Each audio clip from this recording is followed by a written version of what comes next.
What's up, everybody? All right, we back on the bench again. So what I have here today, this was a 2005 Gibson Les Paul Studio Ebony. I bought it from the manager at Guitar Center. It was his personal guitar. When I got it, this thing was beat to hell. It had pinup girl stickers all over it. It had a headstock brake. So I figured, well, what would be a good time to mess around a little bit? So I stripped it down to maple and mahogany. This was my first burst try. I don't know, you can't really tell the light, but I went with a heritage cherry, like a wash burst, aged, I guess, cherry burst. And then on the back and sides, I did heritage cherry. But I left the cap exposed. I taped off when I sprayed the back and sides, so now it's kind of has some faux binding on it. So anyway, this thing has been hanging on my rack over here on the end of this one bench here for probably about a year. Just mess around a little bit here, a little bit there, you know, it's no big deal. I didn't buy it to resell or anything like that. I just bought it to mess around. I got it relatively cheap. So anyway, so everybody that's seen the pictures of it on my Facebook and in my groups and stuff, they really liked it. So it became not really well known, but it became well liked. And I had one of my customers who I've done 3 or 4 guitars for now. He has an HK 380 that he wanted to trade if I had any old Les Paul, you know, some old beat up Les Pauls laying around, like a studio or, you know, a tribute or something like that. So I was like, well, man, I might have one. I got that old cherry burst. He's like, dude, I'll take it. So what I'm doing now is I'm going to go ahead and put new pickups in it. I went ahead and buffed out the top. It's more of a, not really a satin, but it's not a gloss either. I wanted to keep that weathered look on it because, you know, it is kind of beat up. And it has a headstock brake right about there. So I haven't buffed the back of the headstock, the neck, back, sides, anything. I've just been kind of working on the top. So what I'm going to do today is I'm going to work a little bit on the fingerboard, and I've got my crown and polish fret block here and my 3 grits of foam. And so what I'm going to do is I'm going to reposition this camera here real quick. Y'all bear with me, so you can kind of take a look down the neck as I do this. So what this block is, I don't know if you guys are familiar with the world's okayest guitar player group, but I run that on Facebook, and I also run Brotherhood of Guitar Finishing. And one of the guys in my Brotherhood of Guitar Finishing group on Facebook posted one of these up. I guess it's his invention, or he made it or whatever. And it looked like a pretty cool, I mean, you can't do a brand new refret job. I wouldn't use this. But if you're just touching up some old frets or cleaning a rosewood fingerboard, whatever, this is a really cool little tool here. So basically it's a wooden block with 2 rounded steel bars that are set down into the block to where you only have just a little bit sticking out above the block. So let's see if I can get a better shot here. So you can see them sticking out a little bit there. And what you do is you start with some 120 foam back paper, and you just kind of wrap it around your block like that, and you kind of hold it tight. And on a rosewood board, this is perfect. These grits are fine enough. It's not going to hurt anything. If you have a Fender style neck, or any neck that has any finish on it at all, like a maple neck from a Strat or a Telecaster or something like that, even a Rickenbacker neck that has the finish, you want to tape off so that only the frets are exposed, so that when you run this sandpaper across it, you don't mess your nice finish up on your fingerboard. Since this is just plain old Jane old rosewood, it's not that big a deal. So if you look at these frets, and I'm not going to zoom in too much with this camera, because I learned the last couple of videos I did, if I zoom too close, it gets real grainy. So, but these frets, they're all nasty, corroded. Like I say, it's been hanging over there for probably about a year. So what I'm going to do is I'm going to take my block and I'm just going to run it up and down these frets like this.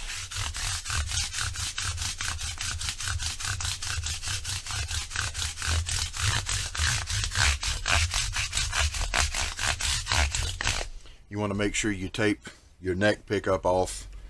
You don't want to run 180 grit sandpaper on top of your nickel or chrome pickup, or even an open coil. You just don't want to get all this crud down in there. So you're going to work it, you're going to get to the side and you're going to hold it at an angle so you can kind of grab that bevel on your frets. Work the same way this side.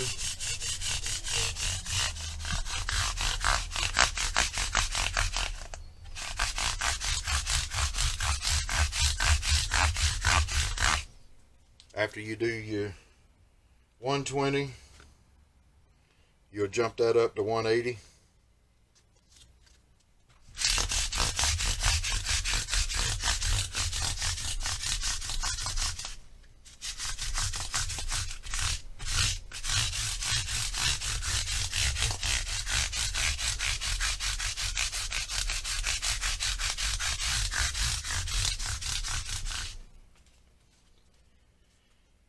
Then you'll go to 220.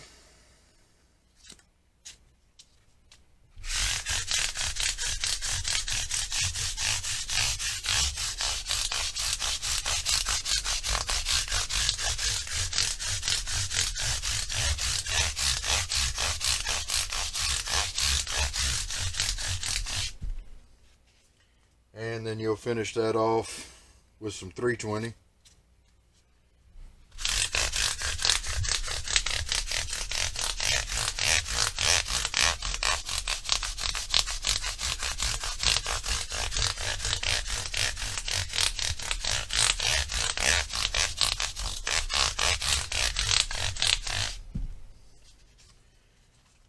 Then you get you a rag. Doesn't have to be a clean rag at this point. And then you just kind of knock some of that grit off. Check your frets. Everything's nice and smooth now. It puts a decent recrown on a fret that's already about crowned anyway. Puts a nice little crown on it. So I don't know if y'all can see now, but the frets are nice and shiny. The fingerboard's relatively smooth. They don't do a whole lot of finish work on these studios. So what I would do now is I would just come back with some 1000 grit and just kind of start up here on this rosewood and kind of work it back and forth like this. And that'll smooth out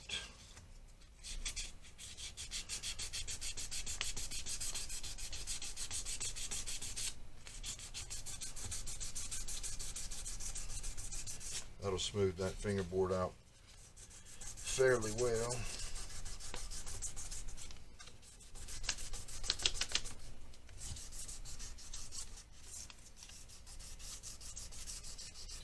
So after you go this way with it,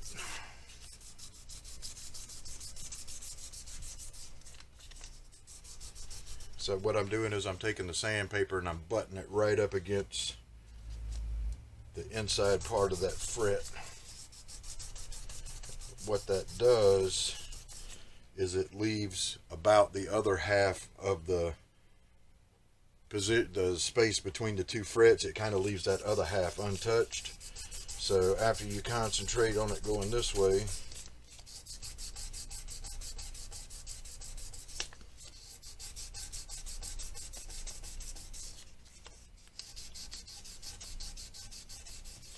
it doesn't take a lot. I mean, it's a pretty nice piece of rosewood here. We just want to kind of just smooth it out and clear some of that crud off of it. Like I say, I mean, the day I got this guitar, I brought it home and started breaking it down. I don't even think I even plugged it into an amp. I didn't buy it, like I say, really to play. It was, like I say, I got it cheap enough to where, you know, it would be worth more to me experimenting on burst and doing some fret work and stuff like that.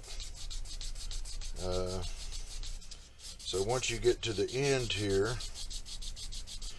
then you'll notice your sandpaper is only about half used, so you'll turn your sandpaper around so that your used side is pointing towards the nut.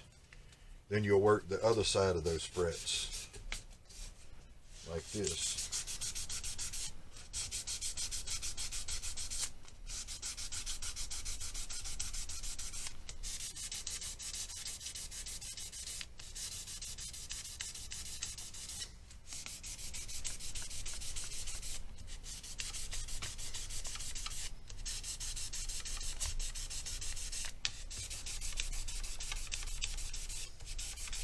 Like I say, I've got this sandpaper laid on my finger like this, and I'm just taking this inside edge and butting it right up against that fret like this, and then just kind of working it back and forth, because we already did the front half of each fret, so now we're just kind of getting that back half going towards the bridge. And this is going to look really nice when I get it cleaned up, put a little oil on it.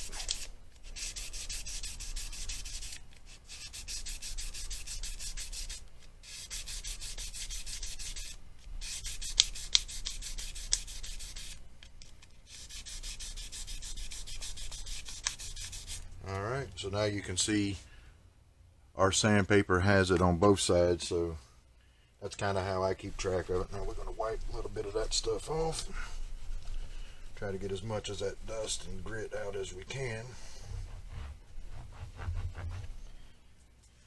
Then I'm going to come in with some F1 oil. Put a nice line on there like that.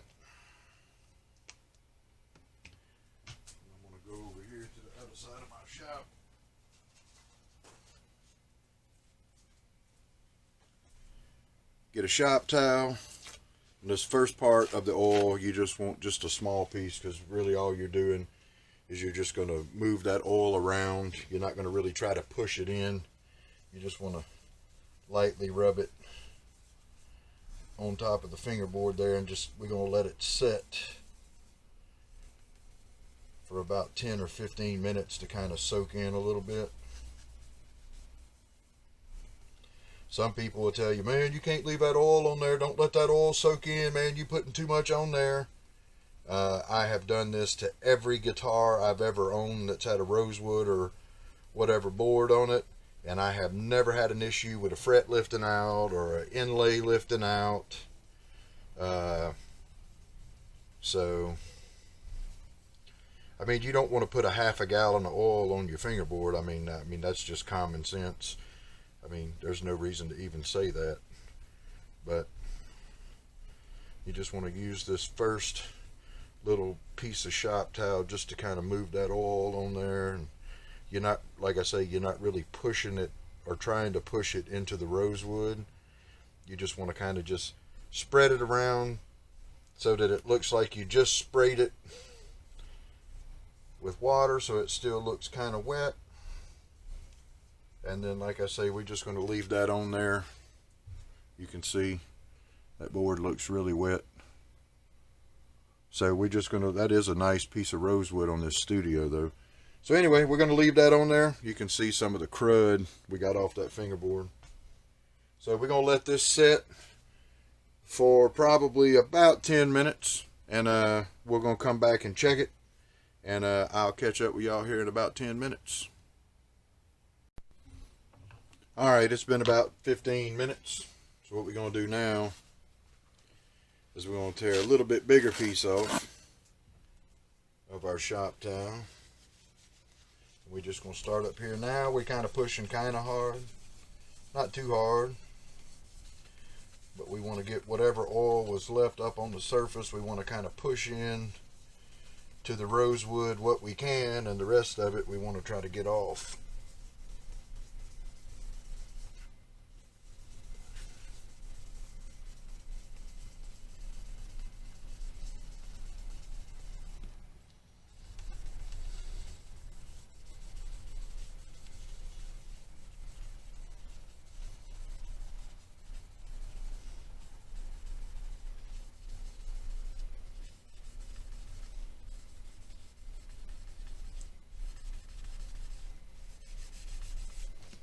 All right, you can see some of that dirt.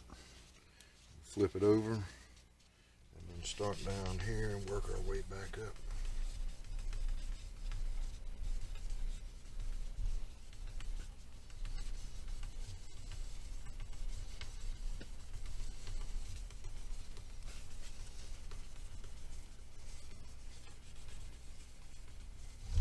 All right, there we go.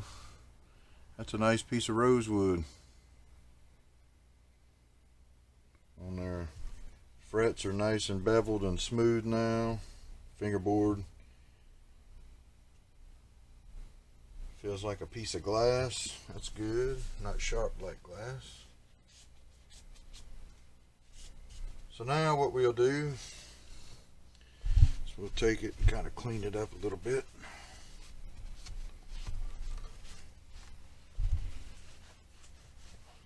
It was a nice piece of mahogany on this studio. I don't know why they painted it black. I mean, it's 3 pieces, I think. Maybe 2. But it's a beautiful piece of wood. Beautiful piece of wood. I don't know why they didn't go with a different color on the top here. So anyway, so all right, the next thing will be to go ahead and put strings on it. I've got the electronics are actually on order. It's gotten really hard for me to get parts. I'm in Hammond, Louisiana, which is about a 4-hour drive to Houston, 4.5, and it takes me 11 days to get stuff from Houston now, because it gets to the post office in New Orleans, which it basically passes me in Hammond to go to New Orleans, and then it sets at the New Orleans post office sometimes 5, 6, 7, 8, 10 days before they forward it to Hammond. So yeah, so I don't know what's wrong with them people down there, but the post office today is not what the post office was when I was growing up. So anyway, so let me get this, tilt this down just a little bit here. So that's it. So what I'm going to do now is I'm going to go ahead, put the tail piece on it, string it up, go ahead and get my string height set. I mean, I could do intonation with a clip-on tuner, but I'm not. But I'll go ahead and get the string action set. And everything, so that when my pots and my wires and my switch get here, I can go ahead, wire everything up, and like I say, the string stuff will be already done. So all right, I'll be back in a few minutes. Let me get some strings on it, and we'll set the string height real quick. All right, here we are. We're about to set the string action height on this thing. If you remember from my other videos, before you do your string action, you need to check the relief in your neck to make sure your fingerboard's nice and flat. I just did that. The fingerboard is flat. So what I'm going to do now is I'm going to come over here. Get out my string action gauge. We're going to come down here. We left our strings just a little bit loose.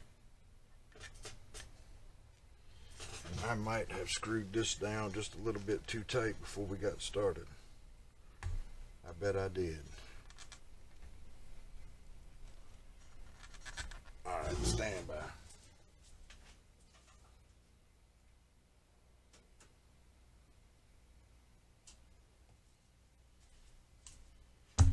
Alright, we'll do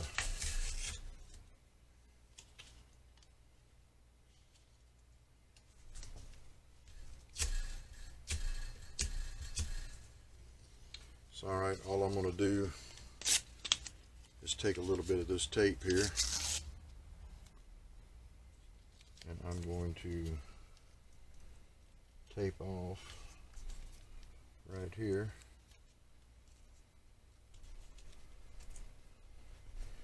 Because I'm going to use these to help get this thing started here.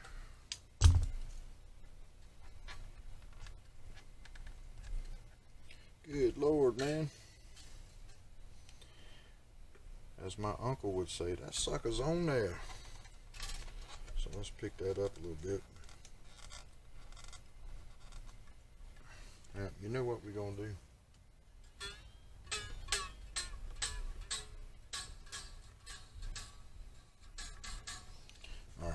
We're just going to lift this thing completely off, and we're going to go up with these. I tightened them down too tight before we got started there.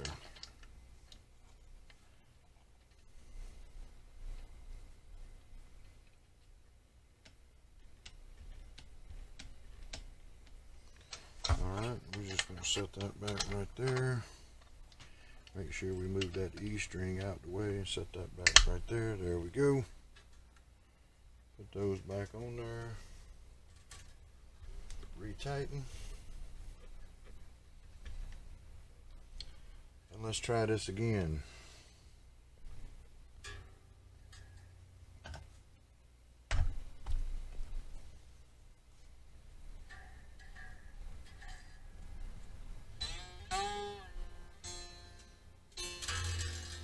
Alright,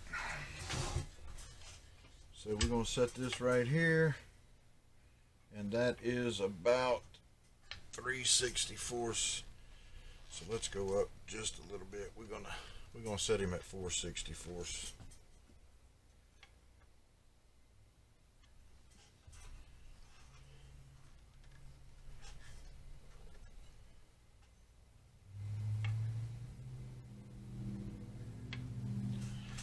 That is about right on it. Same thing over here. That is almost right on it.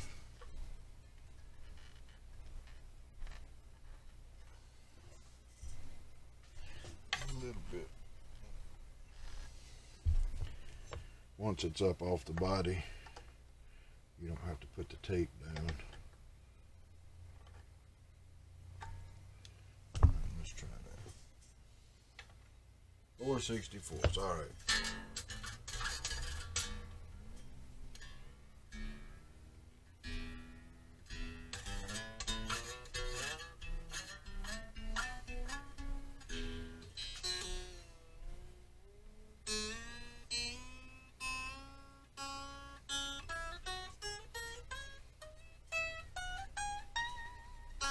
Alright, we don't have any fret buzz on that. So what we're going to do, I'm going to go ahead and stop the video. We're going to put the rest of the strings on there and then we'll mess around with it. Alright, strung up, tuned up. As soon as the electronics get here, I'll get everything soldered in. I still have to redo the headstock overlay. When I put this one on, I didn't let it dry properly, and the bottom of the L on the Les Paul fell off, and I need to put the Gibson up there. I've got them, and since it is an actual official Gibson, I can do that. There's a little bit better shot of that headstock repair right there. You can kind of see it running down. Standard issue Gibson headstock brake. But this thing sounds good just acoustically, you know, with no pickup.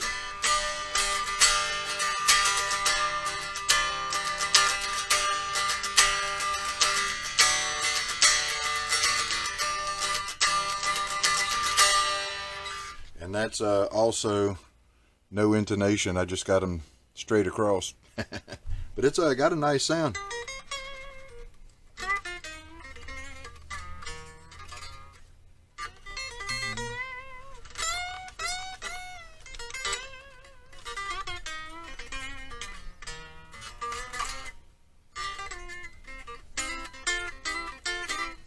Anyway, so you can tell a lot about a guitar about how it resonates not plugged in. I'm not talking about an acoustic guitar. I'm talking about an electric guitar. When I go to the store to look at guitars, I guess I should say music store. If I go to Guitar Center, or, you know, a local music shop or whatever, I'll play a guitar for 10 or 15 minutes before I even plug it into an amp. I like to feel how the wood vibrates. A lot of nice guitars, they don't sound, you know, I don't even know how to explain it, but you'll know when you pick an electric guitar up and you can hit a chord and you can feel, not only hear it, but you can feel it reverberate through the headstock all the way to the strap button. That's a good guitar, and I don't care if it costs $150 or $10,000. If you can feel that reverberation, and I'm not talking about like the reverb effect, but the reverberation and the vibration in the wood, you know you've got a, especially on a set neck, you know you've got a good neck pocket, and a good chunk of wood. So I like this one. It sounds really good. Like I say, I don't even have the electronics done in it, and I already like how it sounds. So anyway, all right, well, I'm going to sign off. We've done pretty much about everything we can do with the exception of the headstock overlay. I may do that tomorrow. Just depends on what else we got going on. So let me back this thing up. Yeah, that's about it. Let me turn this bright light out. That might help you see the washed out cherry burst a little better. And then the heritage cherry. Back sides and neck with the faux binding on it. Kind of makes it look like a standard from 30 feet away. So if you don't look at the neck first and see there's no binding on the neck, it actually kind of looks like a standard. Anyway, so all right, well, y'all take it easy. Make sure you wash your hands. If you like the video, please like the video. Don't forget to subscribe. Every little bit helps, and I'm doing these videos for y'all, not for me. So let me know what y'all think. Bitches, gripes, moans, complaints, whatever y'all got, I'll take it. So signing off from Patriot Guitars in Hammond, Louisiana. Y'all have a good week.